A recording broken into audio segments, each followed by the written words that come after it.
avez des astuces pour économiser, moins dépenser et mieux gérer votre budget, vous êtes au bon endroit. Bienvenue dans Plein les Poches, votre rendez-vous qui parle d'argent, mais pas que. Ici, on ne vous promet qu'une seule chose, vous réconcilier avec votre budget. Dans un instant, on parlera du prix des pâtes. Avec toi, Romaric, ça va ? Ça va très bien, Noam. Eh bien, écoute, moi aussi, merci de me le demander. Et puis, on partira dans le futur avec toi, Quentin. On parlera de la livraison ultra rapide des colis. C'est ça, la livraison du futur. Ça va, parfait. Bon, mais avant cela, vous le savez, on commence toujours cette émission Plein les Poches par un terme économique qu'on vous explique avec une façon bien à nous. Et aujourd'hui, Jean-Loup Delmas a choisi de vous expliquer le PIB avec des bonbons.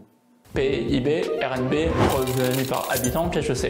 On vous explique avec des bonbons. Pour comprendre le PIB, il faut d'abord comprendre ce qu'il y a une valeur ajoutée. Prenons cette fraise bonbon. Elle vaut 10 €. Mais pour la produire, le pays des crocos a d'abord besoin d'acheter une fraise normale à 3 € et du sucre à 2 €. La valeur ajoutée de cette fraise bonbon sera donc 10 moins 3 moins 2, 5 €. Le PIB, c'est la somme de toutes les valeurs ajoutées produites par un pays.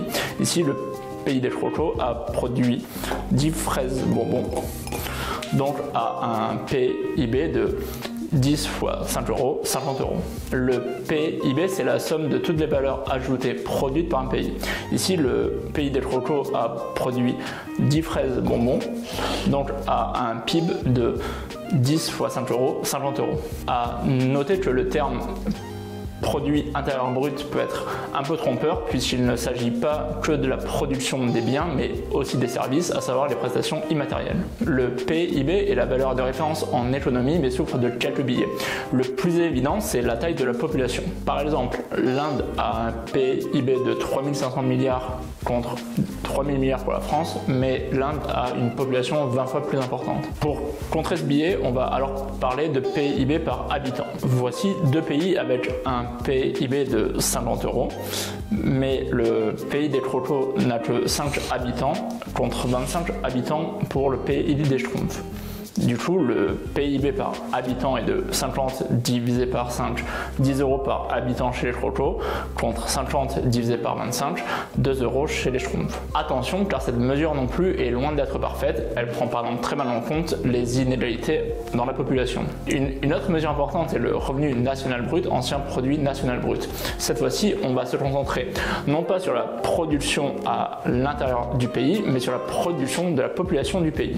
Et vous allez voir, ce n'est pas tout à fait pareil. Prenons ce crocodile qui travaille au pays des Schtroumpfs, mais qui le soir rentre au pays des crocos. Vu qu'il travaille au pays des Schtroumpfs, dans le cadre du PIB, sa valeur ajoutée est comptée au pays des Schtroumpfs, vu que c'est sur leur territoire qu'elle est faite. Dans le revenu national brut, sa valeur ajoutée est comptée au pays des crocos, vu que c'est de là qu'il est originaire. De la même manière, on exclura du revenu national brut des crocos les Schtroumpfs qui pourraient travailler sur leur territoire. On divise ensuite le revenu national brut par le nombre d'habitants et on a le revenu par tête. La différence peut être importante, notamment pour les pays frontaliers, comme par exemple le Luxembourg. Ce dernier a un produit intérieur brut de 82 milliards et un revenu national brut de 56 milliards. PIB, aucune mesure n'est parfaite, tout dépend quel bonbon vous préférez. Revenu national brut, produit intérieur brut, aucune mesure n'est parfaite, tout dépend quel bonbon vous préférez. On en mange entre 8 et 9 kilos par an et par personne. Je parle des pâtes et on parle de son prix dans le juste prix des choses. C'est beaucoup, non, entre 8 et 9 kilos par an? C'est pas tant que ça si on regarde à la journée ah oui, c'est vrai. Ou au repas. Tu as toujours la bonne réponse, toi. J'essaye en tout cas. Est-ce que vous aimez les pâtes, Quentin, Noam? J'adore. Je pense que moi je suis à 8 ou 9 kilos par semaine peut-être. Ah ouais, d'accord. Moi je pense que je suis de la team Quentin. D'accord. Pareil. Donc vous faites monter la moyenne. Oh, bah, je pense qu'on l'explose la moyenne même. Après, c'est vrai que c'est difficile de trouver quelqu'un qui n'aime pas les pâtes. Mais ouais. On pourrait presque dire que tout le monde aime les pâtes, et quand je dis tout le monde, c'est tout le monde. C'est-à-dire que les pâtes, on estime que c'est le 3e produit le plus consommé au monde. Ah. Donc après le riz et le pain. Et en même temps, il y en a à toutes les sauces. Bien vu. Bien Voilà. vu. C'est dommage, on n'a pas de C'est jingle la pour seule. les bonnes blagues. Ça, tu feras pom pom. Mais c'est vrai qu'on en trouve, par exemple, les nouilles en Asie sont très populaires, Mais oui. ça fait partie des pâtes. D'ailleurs, pour la petite minute histoire, l'Asie, c'est justement de là-bas dont sont originaires les pâtes, puisqu'on trouve des traces de pâtes en 4000 avant Jésus-Christ en Chine. Ah ouais. Pour l'Europe, c'est entre 2 et 3000 ans plus tard, ce qui fait il y a très longtemps quand même, mais où c'est arrivé en Mésopotamie. Et ensuite, ça a inondé tout le bassin méditerranéen jusqu'au pays des pâtes, le vrai, le seul, l'Italie. L'Italie, évidemment. Voilà, l'Italie, en Antiquité, ils mangeaient déjà des pâtes. Ils appelaient ça, je lis parce que c'est en latin, magna graecia, qui veut dire la nourriture bénie. Ils avaient déjà tout compris, en fait. Bon, à l'époque, c'est plutôt des pâtes qui ressemblent à des sortes de lasagnes. Les pâtes sèches, comme on les connaît aujourd'hui, elles ont été amenées par les musulmans au IXe siècle. Et ça a plu tout de suite à tout le monde parce que c'était facile pour le voyage, c'était pratique à transporter, à conserver. Donc voilà, tout le monde a été conquis. Mais le vrai pays des pâtes aujourd'hui, c'est l'Italie. Ah oui, on va pas leur enlever. On peut en manger. Non, on peut en manger avec tout. Alors pour les puristes, il y a des spécialités, c'est-à-dire qu'on ne mange pas n'importe quelle pâte avec n'importe quelle sauce. Chaque ville, chaque région italienne a ses pâtes, a ses sauces. Mais bon, en vrai, on blasphème tous parce que les pâtes, même avec du beurre, même avec de l'huile d'olive et du sel, oui. c'est délicieux. Les coquillettes, jambon, fromage, c'est la Oui. vie. Les macaronis aussi. Ah ben évidemment, évidemment. Les macaronis au fromage, c'est une dinguerie. Oh. Alors avant de se lancer dans les prix, on est allé demander dans la rue à combien les gens estiment un prix de paquet de pâtes. Le prix du paquet de pâtes. Alors là, je dirais entre 3 € et 4 peut-être. Un paquet de pâtes, moi je les achète entre 90 centimes et 1,50 € grand max, quoi. Alors au kilo, entre 2 et 4 euros. Pour moi, le paquet de pâtes en France, ça doit être 1,99 €, 2 € à peu près. Des prix très divers. Oui, on a des prix très divers, mais parce qu'on a des produits très divers de manière générale, que ce soit les marques, les quantités, on a vraiment un peu de tout, de différentes qualités aussi. C'est pas facile de donner un prix aux pâtes en soi, mais on reste toujours dans des prix assez modestes, comme on l'a vu à l'image. Donc on va parler du prix au kilo plutôt. En France, le prix moyen du kilo, ça se situe entre 1,88 € et 2,32 €. Pour les marques nationales, pour les marques distributeurs, ça descend même en dessous d'1,50 €. D'accord. Je pense qu'on a tous vu ces paquets à 60 centimes, Mais oui. des choses comme ça. Bah, les coquillettes, d'ailleurs, c'est les moins chers, je pense. Hein. Oui, c'est possible, oui. Passion coquillette. C'est passion coquillette. Ouais. Je vois, ça va être ta routine. Exactement. Donc on a la femme à lunettes là pendant le petit reportage qui parle de pâtes à 4 €, c'est les plus chères, mais en réalité c'est vrai qu'il y a des pâtes premium qui peuvent monter jusqu'à 10 € le kilo. On trouve vraiment de tout, des pâtes fraîches, des pâtes faites par des artisans. Enfin, on a un petit peu tout. C'est pour ça que pour décortiquer le prix, on va parler plutôt en pourcentage. Je fais très rapidement parce que c'est un produit qui est assez simple. La matière première, c'est du blé et de l'eau. Donc ça représente entre 20 et 30% du prix du paquet de pâtes. On a la transformation dans laquelle on met la fabrication, l'emballage, l'énergie. Ça représente entre 25 et 30%. Les salaires, la main-d'œuvre, c'est 10% à peu près. Tout ce qui est logistique, transport, stockage, c'est entre 10 et 15%. La distribution, c'est 15 à 20%. Donc dedans, je compte la marge des supermarchés, par exemple, des grands distributeurs. Et on a la TVA sur les produits alimentaires à 5,5%. Et on regarde tout de suite ce que nos interrogés en pensent. C'est un prix honnête, mais tout dépend de la qualité des pâtes. C'est comme pour tout. Vous avez du bas de gamme et du haut de gamme. Pour moi, ça va, en vrai, ça va. C'est raisonnable. Non, je pense que c'est un prix juste. Ça permet de faire quand même un repas pour 4 ou 6 personnes. Donc voilà, 3 €. Bon, non, ça me paraît satisfaisant. C'est cher pour des gluten, hein, mais moi, ça m'étonne pas. Ouais, 1,50 € pour des pâtes, je trouve que ça va en vrai. Parfois, les étudiants, on va dire, on n'a pas beaucoup trop de sous, donc c'est dommage que ça augmente et que ça atteigne des prix parfois élevés pour juste 500 grammes de pâtes. 3 € le kilo pour des pâtes, ça commence à faire un peu. Non, puisque justement, c'est une hausse des prix, quoi. Donc, je ne sais pas si on peut dire qu'il y a une forme d'honnêteté dans la hausse des prix, quoi. Bon, finalement, on voit que les gens ne sont pas prêts à payer beaucoup plus cher pour des pâtes. Bah non, et on les comprend. Les pâtes, c'est un peu le produit accessible par excellence. Dans l'esprit des gens, on est habitué à se dire que les pâtes, c'est le repas des étudiants, c'est aussi le repas des coups durs. Quand on a une grosse facture dans le mois, on se dit souvent, ce mois-ci, je vais manger des pâtes. Donc, c'est une valeur sûre, on a envie de pouvoir compter dessus, on a envie de se dire, j'aurai toujours des pâtes quoi qu'il arrive, je vais pouvoir en acheter. Et d'ailleurs, c'est pas le cas qu'en France, je le disais, on en mange dans le monde entier. Et pourtant, le prix des pâtes, il a bien augmenté ces dernières années. Entre 2021 et 2023, mon éternel trio infernal, la guerre en Ukraine, le coût de l'énergie, l'inflation de manière globale, ça a fait monter de presque 20% le prix des pâtes. Waouh, c'est énorme. Ah oui. Et ça s'arrête pas. Ça s'arrête pas. Alors, ça ne s'arrête pas.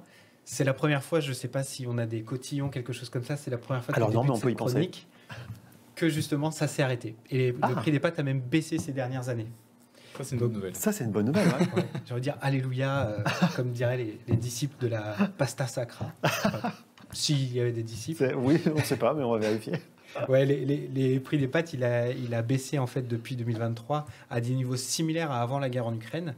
D'abord parce que les producteurs de blé ont retrouvé leur niveau de production normal et parce que dans les pays producteurs, il y a eu beaucoup d'aides publiques en général pour soutenir le secteur et ça a permis en fait de ramener le prix des pâtes à à son niveau initial. En fait. Donc il y a un petit détail quand même qui pourrait faire monter le prix des dépenses. Pardon, les dépenses plutôt que le prix, mais je le garde pour tout à l'heure. Avant ça, on a demandé dans la rue... teasing. Exactement, je fais durer le suspense. Avant ça, on a demandé aux gens dans la rue combien ils seraient prêts à mettre dans un paquet de pâtes. Bah, 1,30 €, ça me va en vrai. Même 1 €, ça aurait été mieux. Ah, pas plus par contre, 1,50 € c'est bien. Moi j'aurais dit 4 € pour des bonnes pâtes. Le prix que j'ai donné, 2 €. Ouais, 2 €, ça ira. Au-delà, c'est trop. Jusqu'à 3 € les 500 grammes, ça fait 6 € le kilo. 2 € grand max, quoi, mais pas beaucoup plus, quoi. Bon, finalement, on reste sur la même tendance et on ne s'imagine pas payer beaucoup plus cher pour des pâtes. Non, c'est ça, on n'a pas envie, on veut garder les pâtes telles qu'elles sont aujourd'hui. Mais je te disais tout à l'heure, on pourrait dépenser plus d'argent dans les pâtes à l'avenir, mais ce ne serait pas dû aux pâtes dont on parle actuellement. C'est plutôt que depuis quelques années apparaissent de nombreux nouveaux types de pâtes. D'abord parce qu'il y a des différences de goût, mais il y a aussi des adaptations à des impératifs alimentaires. On a notamment aujourd'hui beaucoup de gens qui sont intolérants au gluten.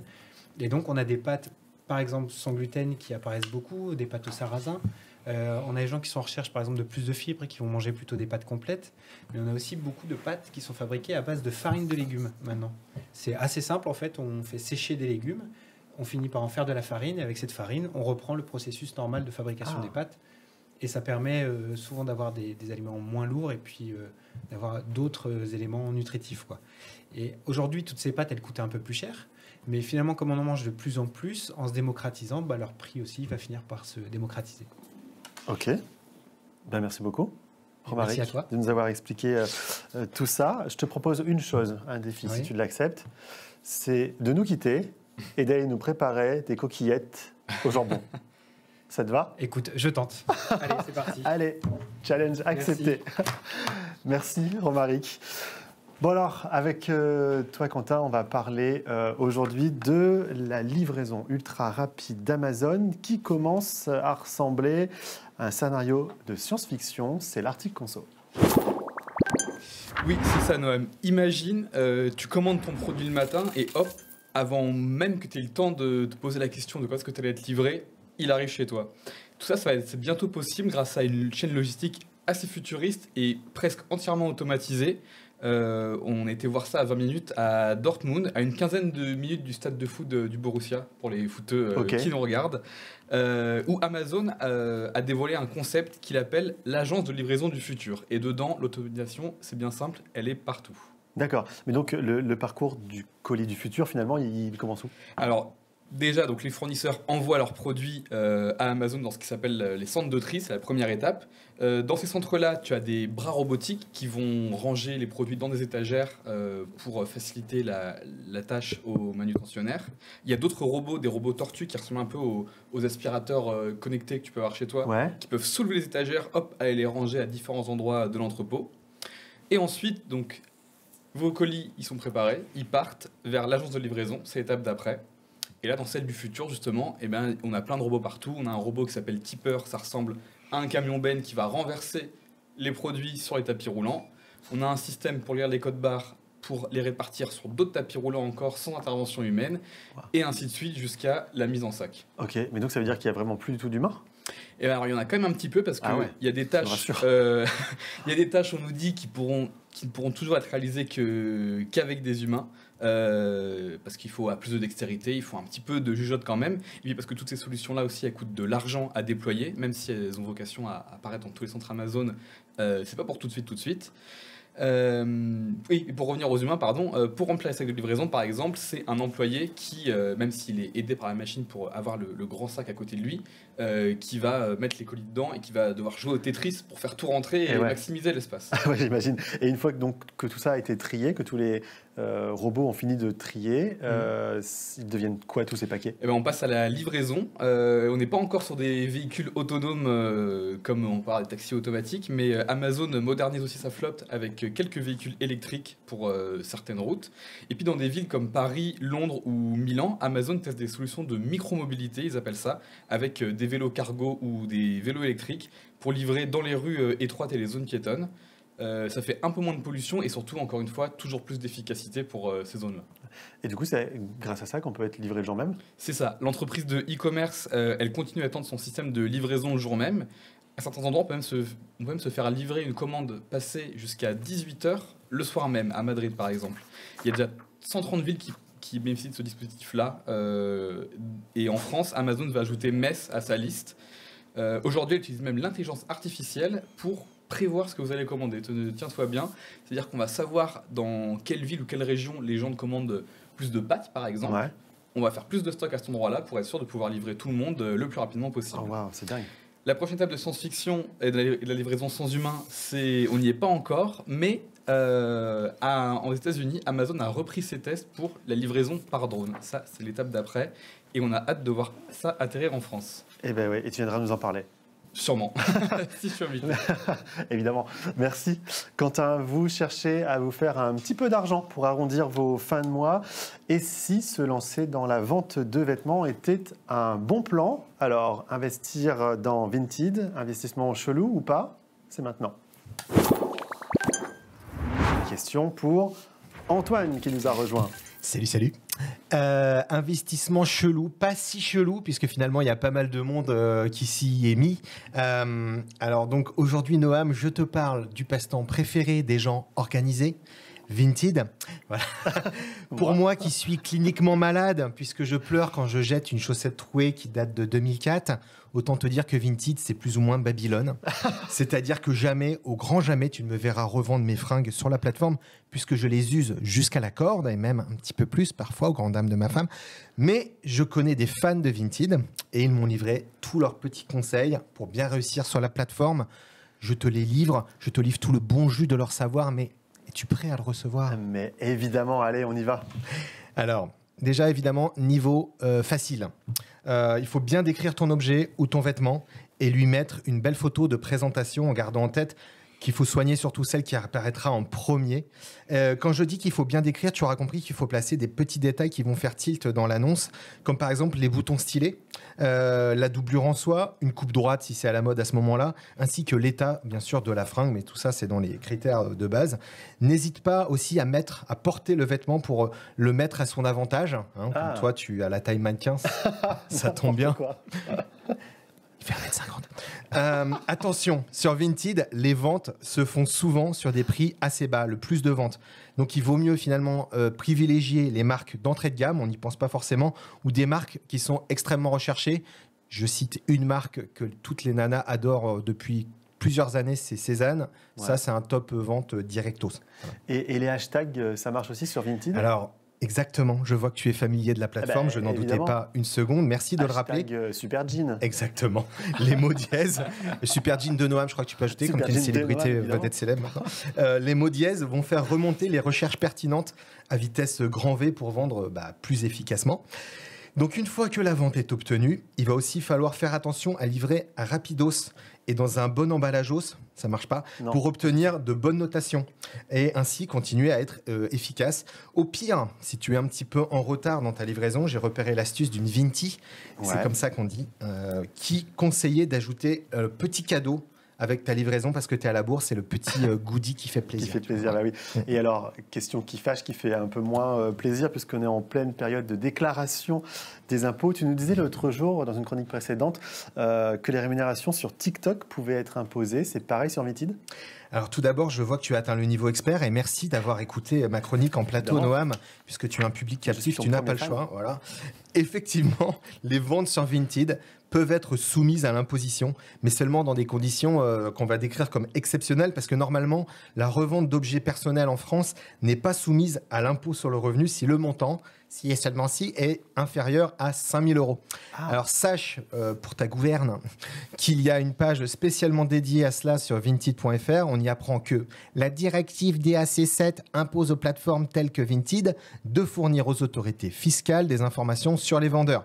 Ce qui fait que si tu atteins un certain montant de ventes sur Vinted, tu devras à un moment remplir ce rapport, ils vont te l'envoyer. Attention, ça ne veut pas dire que tu vas forcément devoir payer un impôt sur tes ventes, mais simplement que tu as par exemple réalisé plus de 30 ventes dans l'année ou que tu as généré des gains supérieurs à 2 000 € au cours de cette même année. Donc bref, pas de panicos, no está la panique. Tu peux y aller et continuer à revendre tous nos éléments de décor de plateau sur tes plateformes préférées. Kawaii. Il est gentil. On va quand même garder les éléments de décor du plateau, s'il te plaît. Par contre, on peut revendre ta veste. Merci beaucoup. Antoine, non, on l'aime beaucoup. Pardon. Et il y en a un autre qui va arriver dans un instant et à chaque fois, il nous fait une entrée qu'on adore. Il est temps de nous intéresser à nos amis milliardaires, car les ultra-riches ont aussi des choses à nous raconter. Et alors, comment va arriver Jean aujourd'hui? Attention, il a l'air perdu, Jean. On est là. C'est joli, pardon. Pour donner des lunettes, si tu veux nous voir. Non. Bonjour messieurs, pardon. Non, j'arrive d'un vernissage. Ok. Et voilà, très sympa, très sympa. Un petit sculpteur bolivien qui est en train de monter. Voilà, très bien. Alors, c'est de l'art abstrait, donc j'ai rien compris. Mais j'ai tout acheté, c'était super. Par contre, champagne était tiède. Dommage. Voilà, ouais, non, difficile. Mais c'est pas grave, on fera mieux la prochaine fois. Je suis pas du tout venu vous parler de peinture. On va parler des grandes vacances. Ben oui, puisque les vacances d'été se rapprochent. Et en attendant, il va falloir préparer sa valise. Alors, qu'est-ce qu'on va mettre dans sa valise? On va d'abord mettre son maillot de bain, on va mettre de la crème solaire, on va mettre un bon bouquin pour la plage et on va mettre des jeux de société. Alors, messieurs, est-ce que vous avez une préférence, un jeu préféré à jouer avec des amis? Loup-garou. Loup-garou, évidemment. Le loup-garou, ça c'est top. Trio aussi. Ouais, très bon choix. Just One. Yes. Très bon choix. Un bon vieux jeu de cartes. Tout à fait. Alors, je vais vous donner mon conseil. Si, une fois arrivé dans la villa, si vos amis sortent un Uno, un Skyjo, un loup-garou ou la bonne paye de voyage, ok, très bien. Mais alors moi, je vous propose de les éblouir en sortant un jeu plus classique, un échiquier. Alors, je vous entends. J'entends votre scepticisme. Les échecs. Ouais, ok. Oui, mais là, moi, je parle de l'échiquier que vient de sortir la marque Rolls-Royce. Voilà, la marque automobile. Il est baptisé sobrement The Rolls-Royce Chess Set. En fait, ça veut dire l'échiquier Rolls-Royce. Donc c'est nul. Voilà. Mais très bon accent. Merci. Et alors, cet échiquier, il est exceptionnel. Alors, écoutez, les pièces sont en aluminium et en céramique. Le plateau a été découpé au laser. Il y a 13 coloris différents de cuir à l'intérieur du coffret. La marque nous parle, je cite, d'élégance, de cérémonie quand vous l'ouvrez. Une fois que vous jouez, c'est comme voir une Rolls-Royce se garer devant vos pieds. Voilà, c'est absolument incroyable. Et alors, cette Rolls-Royce, elle nous coûte combien? Alors, elle coûte combien cette Rolls-Royce? Le prix n'est même pas communiqué. Voilà, c'est ce qu'on appelle du off-market, comme en immobilier. Pour le savoir, il va falloir aller dans un showroom Rolls-Royce. Alors, ça tombe bien, parce que comme ça, vous pourrez acheter une voiture en même temps. Ça, c'est cool. Alors, pour vous donner un ordre d'idée, Rolls-Royce a déjà sorti des coffrets un petit peu similaires. C'était pour des verres de whisky et pour des coupes cigares, donc hyper utile en vacances. Et surtout, alors c'était à 50 000 €, pardon, ce qui était quand même très cher. Par contre, les échiquiers les plus chers au monde, eux, ils sont à 4 millions. Donc on en est encore loin. C'est dans la joaillerie, c'est autre chose, je vous en parlerai une autre fois. Alors ça, c'était le plus facile. Est-ce qu'on achète, est-ce qu'on n'achète pas? Après, il faudra apprendre les règles des échecs, ça c'est quand même plus compliqué. Sinon, dernier conseil, ce que je vous propose, c'est de faire un petit Shifumi. Voilà. Parce que c'est très sympa et c'est Gratuit. C'est gratuit. Voilà. Bravo, merci Jean. Eh ben, merci à vous. Tu restes avec nous pour faire la conclusion. Eh ben, tout à fait, je reste. Non, tu peux rester. Eh ben, je reste avec Ok, vous, volontiers. top. Eh bien, c'est la fin de cette émission. Vous pouvez retrouver l'intégralité de nos contenus sur 20minutes.fr et sur nos réseaux sociaux. Merci de nous suivre chaque semaine. Merci à toute l'équipe qui, chaque semaine, prépare cette émission. 20 minutes, c'est votre compagnon du quotidien. On se retrouve la semaine prochaine, au même endroit, à la même heure. Et d'ici là, portez-vous bien.